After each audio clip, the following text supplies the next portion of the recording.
Hey everyone, today I'm going to show you a tool that I think is helpful for everybody to know about.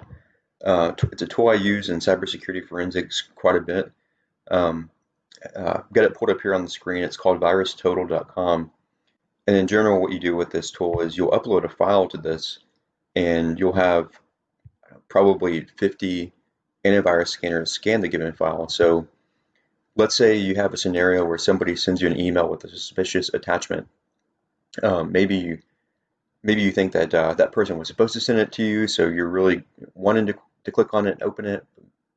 In general, you're not sure if it's good to open up or not. So VirusTotal can help you with this. So let's say I received a PDF from somebody and I want to scan it to see if it's good or not, if it's legit or not. So I'll navigate to that file that I've got saved on my computer. Here it is. It's a PDF file supposedly about Zoom. Open, and then you can see looks like somebody already uploaded this file to VirusTotal about 3 months ago, but what I'll do is I'll rescan it to reanalyze the file. And so it takes VirusTotal a little bit to scan this file, to upload it, and then to check it, to rerun it through all the antivirus scanners. As the scans progress, you see that they start populating in here, so you see the various names for the various antivirus scanners, and all these are green check marks saying that, okay, this isn't malicious, not malicious, not malicious, and so forth. And eventually, this will finish. So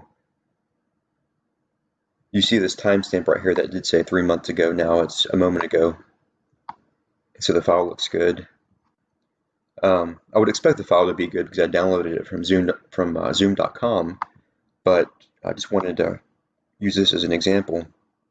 In general, for those of you who are a bit more advanced with your computer use, you can then see various properties of the file that can be really helpful for analysis. So you get what are called hash values here,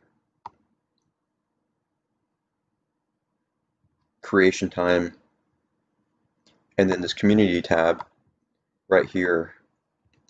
Oftentimes, if a file is malicious or suspicious, people will make comments on here saying, no, nope, don't open it, it's malicious. Anyway, I wanted to show this to you again. It's VirusTotal.com. If you ever have a file that you're suspicious about, questionable about, upload it here and see what it has to say. The one caveat I will say is whenever you upload a file here, it becomes public content. So oftentimes, antivirus companies or security researchers will download these files to analyze. So if you have something that's confidential or private data in nature, don't upload it here. But otherwise, yeah, if you have a question about a file being suspicious, go ahead and upload it here. I hope you found this video helpful.